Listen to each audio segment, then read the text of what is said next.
Halo, assalamualaikum warahmatullahi wabarakatuh, teman-teman. Kita berjumpa lagi di channel saya, Roni Prasetyo. Teman-teman, saat ini saya akan eh, memberitahu kepada teman-teman atau mereview sebuah temuan-temuan dari teman-teman tim Kebun Marcuet yang tadi malam sempat saya ambil di lokasi dan saya belum sempat mereviewnya. Sekarang kita mau unboxing. Nah,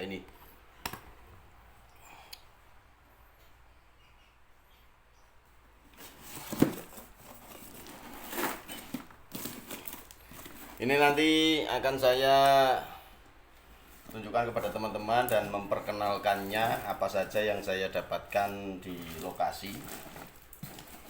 Tapi sebelumnya saya berterima kasih banyak kepada teman-teman pendukung channel saya, juga yang selalu mendoakan tim Kebun Marcuet, juga mendoakan saya. Saya juga akan mendoakan teman-teman semuanya yang melihat channel saya. Semoga Allah telah memberikan suatu rahmat, hidayah, juga keselamatan, rezeki yang barokah buat teman-teman semuanya. Karena apa?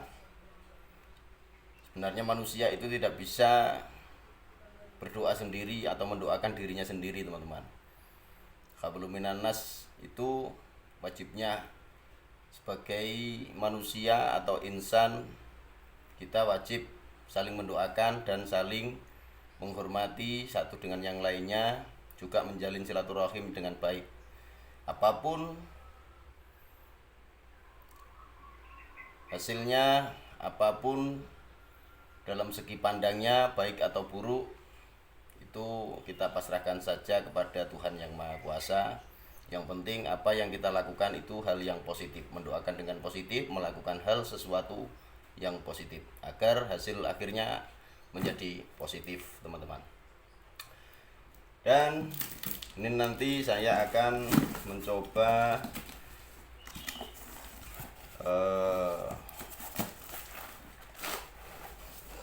menunjukkan kepada teman-teman apa saja yang saya temukan.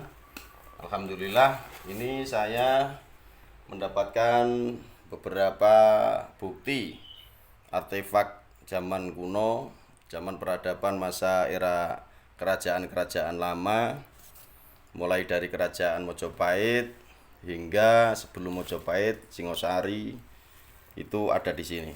Bahkan saya menemukan sejenis katga, teman-teman. Ini katga lagi.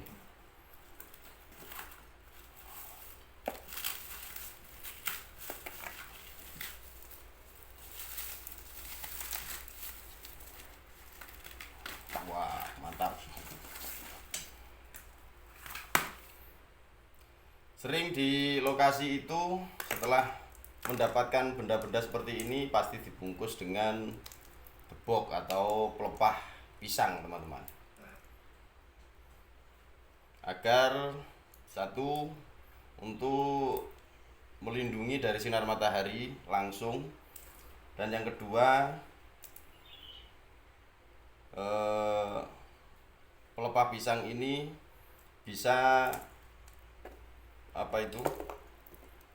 mensterilkan suhu besi yang baru saja didapatkan. Karena kalau ceroboh bisa rusak, teman-teman, bisa hancur seperti ini. Ini masih utuh dengan handle-nya, tapi kayunya hilang. Ini biasanya kayu di sini nih. Tapi bekas-bekas kayunya masih ada ini, sedikit-sedikit. Ini katga seperti itu, seperti yang saya punya itu, tapi itu dalam kondisi yang masih bagus. Ini juga lumayan bagus, ini masih bisa untuk kita bersihkan nanti. Ya, seperti ini.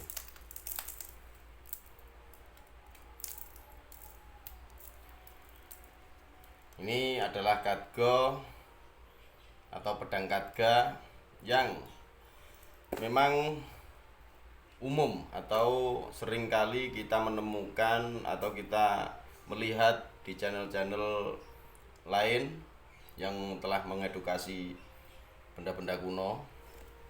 Kita sering melihatnya kadga seperti ini, dan memang ini real, otentik, kita temukan di Pulau Jawa. Berarti menurut saya Pulau Jawa itu memang peradabannya sangat tua, teman-teman. Bahkan kita ketahui sendiri jenis benda-benda atau pusaka-pusaka yang kita temukan itu ada yang seperti modifikasi Timur Tengah.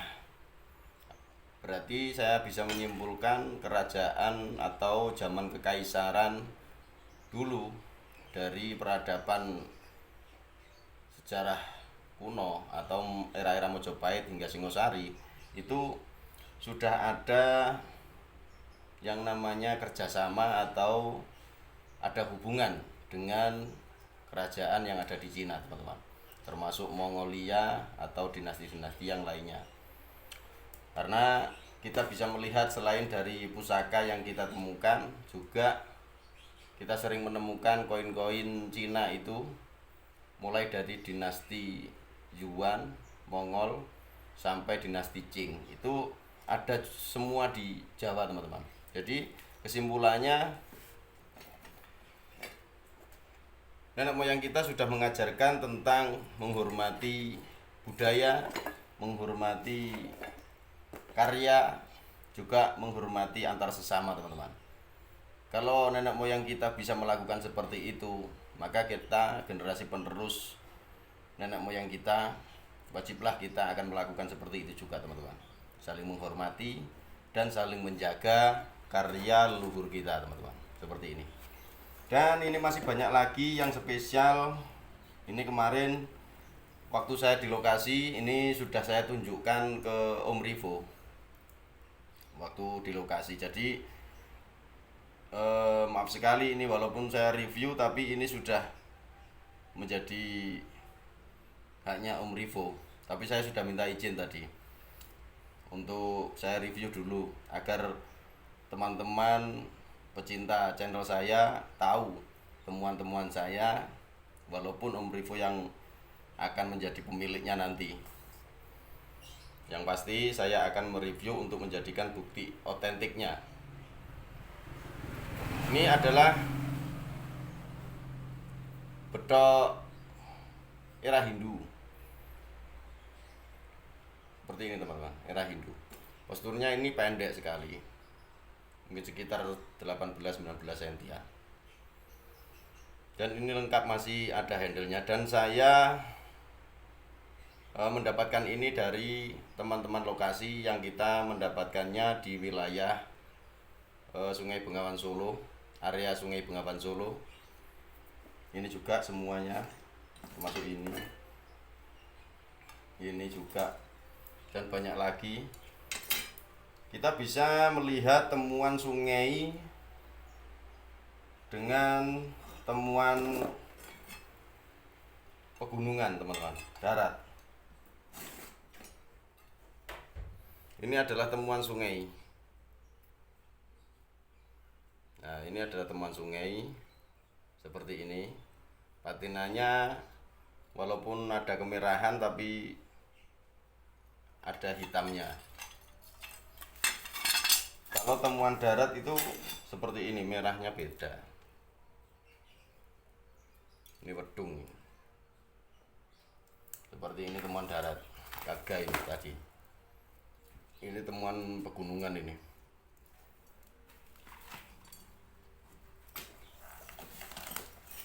Dan banyak lagi, teman-teman, yang saya temukan atau yang saya dapatkan. Seperti halnya ini sampai menggumpal seperti ini, teman-teman. Sampai menggumpal keras membatu ini. Ini termasuk jenis wadung yang telah menempel jadi satu. Ini bukti otentik ini, mantap sekali, masih berat. Sama halnya seperti ini besi yang telah terbungkus oleh patina, membatu, hampir memosil.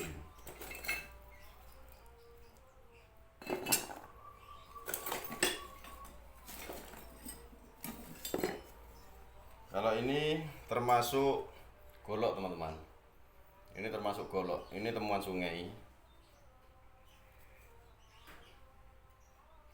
Meskipun dalam kondisi keadaan seperti ini, kalau kita sudah mencucinya, sudah diwarangi, nanti akan keluar hasilnya menjadi bagus teman-teman. Besok insya Allah akan saya review pedang-pedang yang seperti ini, yang sudah saya warangkan. Itu sudah saya tancapkan di situ itu. Besok akan saya review bagaimana kondisinya setelah kita cuci, teman-teman.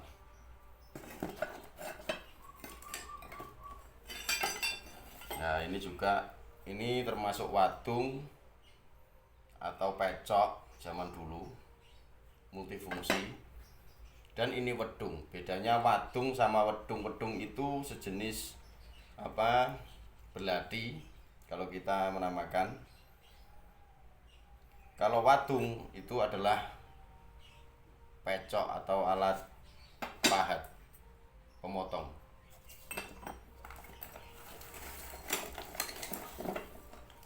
Ternyata yang ada di dalam besi-besi ini ternyata serpian-serpian perunggu bekas mangkok-mangkok kuno seperti itu, teman-teman. Ini mata panah, tapi lumayan besar ini. Ini temuan darat. Dan saya bisa menganalisa kalau kondisi seperti ini bila dicuci itu hancur, teman-teman.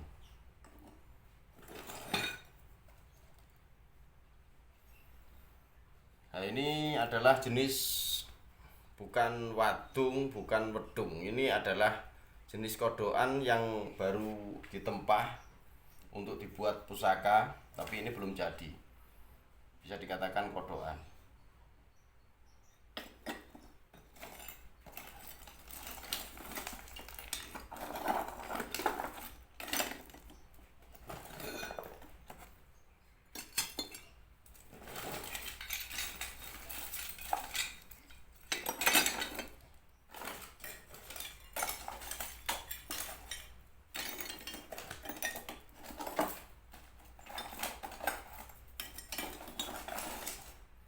Ini juga wedung yang unik.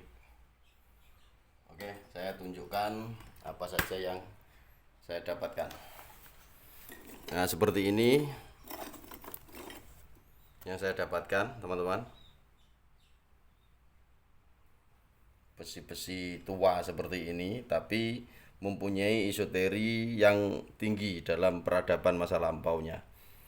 Dan kita juga mendapatkan beberapa bukti artefak kuno, walaupun cuma serpihan, tapi ini adalah bukti sejarah. Ini adalah seperti yang dulu pernah saya review, ini patung pitik, patung ayam, tapi sudah hancur, teman-teman. Nanti kita akan pilah-pilah, mungkin saya bisa menemukan cincin. Biasanya saya sering mendapatkan cincin-cincin itu di serpian-serpian seperti ini, teman-teman. Nanti kita akan memilah-milah yang bagus, yang bisa buat koleksi. Nanti kita sisihkan seperti ini.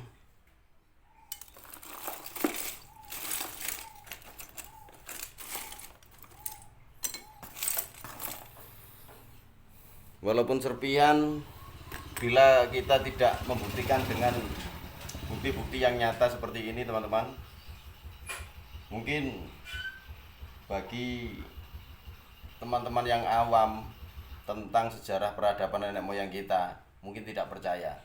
Tapi dengan cara seperti inilah saya bisa membuktikan bahwasanya peradaban masa lampau itu ada, dan kita ada itu karena nenek moyang kita, teman-teman. Jadi untuk menghargai sejarah peninggalan nenek moyang kita, untuk menghargai leluhur kita, maka wajiblah kita sebagai orang Jawa menguri-nguri, melestarikan, juga mengenang akan jasa-jasa mereka dengan kita merawat benda-benda peninggalan beliau, teman-teman. Tidak kita untuk mempercayai, tidak boleh kita percayai bahwasanya peninggalan nenek moyang kita itu bisa menjadikan kita kaya, bisa menjadikan kita seperti ini. Tidak, teman-teman. Tapi dengan cara kita menghargai itulah, maka leluhur kita hanya jasadnya yang mati dan ruhnya itu masih, teman-teman.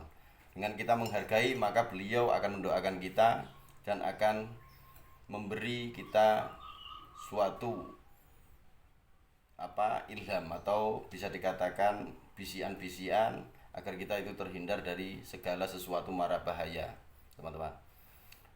Apapun bentuknya, bila mana kita menghargai, isoteri itu akan timbul sendiri, teman-teman, pada kita. Percaya atau tidak percaya, suatu benda itu adalah suatu wadah untuk sebuah doa, teman-teman.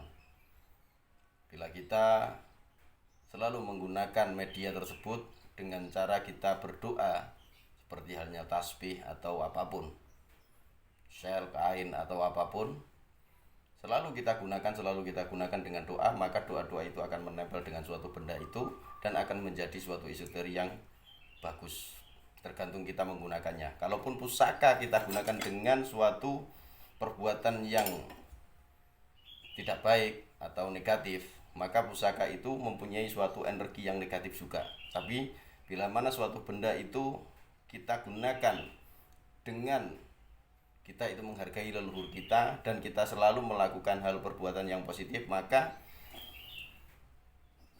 wadah seperti ini akan terdapat suatu energi yang positif juga.